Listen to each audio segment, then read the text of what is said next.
Hi అందరికీ నమస్తే. పార్లమెంట్లో దాదాపుగా ఎంపీలుగా ఎన్నికైనటువంటి పార్లమెంట్ సభ్యులందరూ కూడా ప్రమాణ స్వీకారం చేయడం జరిగింది.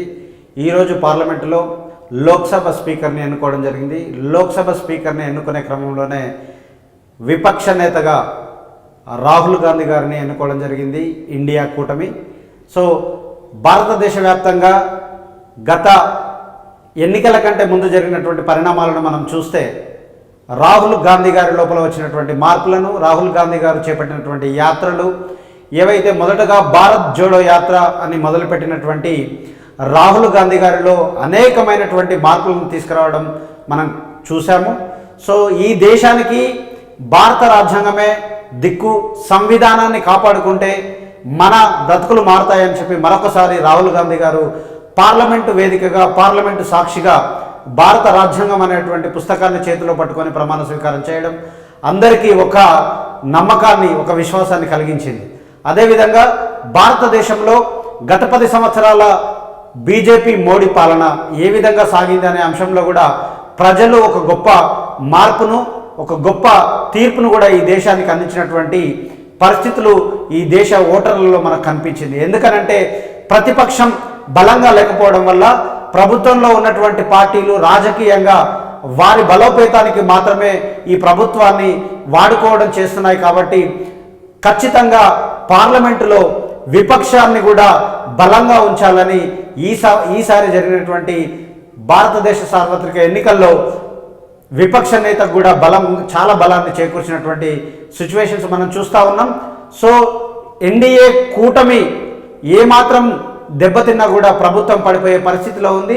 ఎన్డీఏ కూటమిలో ఎక్కడ కూడా వారి మధ్యలో విభేదాలు వచ్చినా కూడా ప్రభుత్వానికే కూలిపోయే పరిస్థితి ఉంది. కాబట్టి ప్రజలు ఇచ్చిన అల్టిమేట్ తీర్పు ఈరోజు మనకు కనిపిస్తూ ఉంది.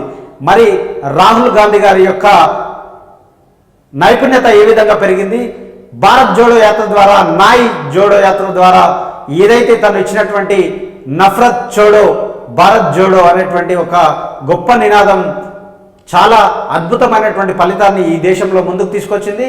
గత ఎన్నికల్లో 50 సీట్లకు పరిమితమైనటువంటి కాంగ్రెస్ పార్టీ ఈ ఎన్నికల్లో 99 సీట్లను సాధించింది. ఇండియా కూటమిలో 200 పైచిలుకు సీట్లను సాధించినటువంటి పరిస్థితిని మనం దేశంలో చూసాం.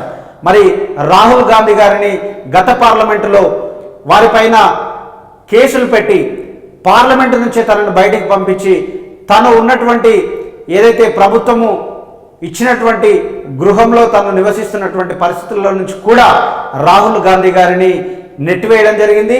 రాహుల్ గాంధీ గారిని పార్లమెంటు సభ్యత్వానికే రద్దు చేసి పార్లమెంట్ నుంచి బయటికి పంపించే పరిస్థితి బీజేపీ ప్రభుత్వం తీసుకొచ్చింది. కానీ రాహుల్ గాంధీ గారు ఎక్కడ కూడా నిస్సహాయతకు గురి కాకుండా, నిర్లక్ష్యానికి గురి కాకుండా రాహుల్ గాంధీ గారు తన బలాన్ని పెంచుకుంటూ, రాహుల్ గాంధీలో ఉన్నటువంటి మానసిక స్థైర్యాన్ని, ధైర్యాన్ని నింపుకుంటూ ప్రతిరోజు ప్రజల్లో తిరిగి, ప్రజల్లో యాత్రలు చేసి దేశమంతా కన్యాకుమారి నుంచి కాశ్మీర్ వరకు న్యాయ్ జోడో యాత్ర చేసి తన యొక్క మార్క్ని, ఈ దేశంలో నాయకత్వ మార్క్ని చూపించినటువంటి నైజం రాహుల్ గాంధీలో మనం చూసాం.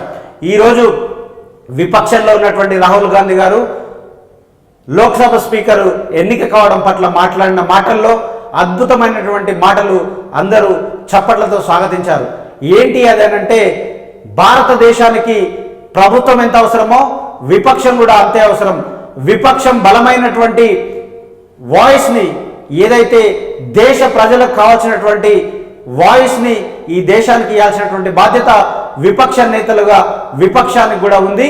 ఈ దేశంలో ప్రభుత్వమే కాదు, ప్రభుత్వంతో పాటు సూచనలు చేయడానికి, విపక్షము ప్రశ్నించడానికి, ప్రజల గొంతు కావడానికి ఈ దేశం తరపున ఖచ్చితంగా మేము నిలబడతాము. భారత రాజ్యాంగాన్ని కాపాడుతాము. ఈ రాజ్యాంగం కాపాడితేనే ప్రజాస్వామ్యం నిలబడుతుంది. ప్రజాస్వామ్యం నిలబడితేనే ఈ ప్రజలకు మంచి జరుగుతుందనేటువంటి ఒక మంచి విశ్లేషణను రాహుల్ గాంధీ గారు ఇవ్వడం జరిగింది. సో ఈ దేశంలో కూడా చాలామంది భారత రాజ్యాంగాన్ని కాపాడాలనేటువంటి కోరిక పైన నాయకులంతా కూడా ఆలోచన చేస్తూ ఉన్నారు. అందులో భాగంగానే మనకు చంద్రశేఖర్ ఆజాద్ లాంటి యువ నాయకులు కూడా పార్లమెంటుకు ఎన్నిక కావడం అనేది గొప్ప శుభ సందర్భం. తను కూడా భారత రాజ్యాంగాన్ని కాపాడడానికి తను స్వతంత్ర అభ్యర్థిగా పోటీ చేసి తను ఆజాద్ సమాజ్ పార్టీ కాంశీరామ్ గారి పార్టీ పేరు మీద తను గెలవడం చాలా శుభసూచకంగా కూడా మనం చూడాలి. ఎందుకనంటే ఈ దేశంలో ప్రజాస్వామ్యవాదులంతా ఏకం కావాల్సినటువంటి అవసరం ఉంది. ఇంకా ముందు ముందు జరిగేటువంటి వాటిలో ఖచ్చితంగా మనందరి భాగస్వామ్యం ఉండాలి. సో ఇదే విధంగా ఇంకా మునుముందు జరిగేటువంటి పరిణామాలను కానీ ఈ దేశంలో జరుగుతున్న దాడుల పట్ల ఎస్సీ ఎస్టీ బీసీ మైనారిటీలకు ఒక రక్షణగా ఈ యొక్క పార్లమెంటులో ఉన్నటువంటి విపక్ష నేతలు అండగా ఉండాలి.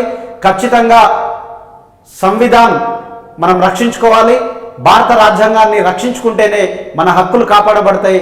మనకు రాజ్యాంగంగా పొందినటువంటి హక్కులను మనము ముందుకు తీసుకెళ్తేనే మన బ్రతుకుల్లో భవిష్యత్తు ఉంటుంది. కాబట్టి రాహుల్ గాంధీ గారు తీసుకున్నటువంటి అల్టిమేట్ నిర్ణయాన్ని దేశం హర్షించింది. ఈరోజు మంచి మెజార్టీతో వారికి ఎంపీ సీట్లను కూడా ఇచ్చింది. కాబట్టి భవిష్యత్తులో కూడా ఇండియా కూటమి ఇదే విధంగా ఉండాలి.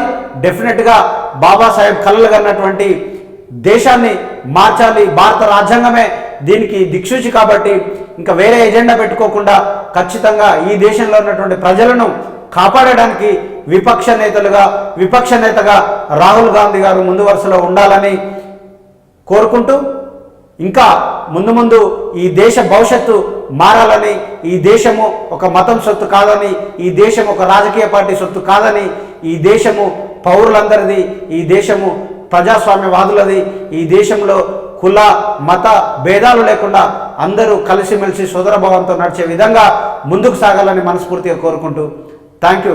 I wish you all the best mister Rahul Gandhi, విపక్ష నేత, ఇండియా కూటమి.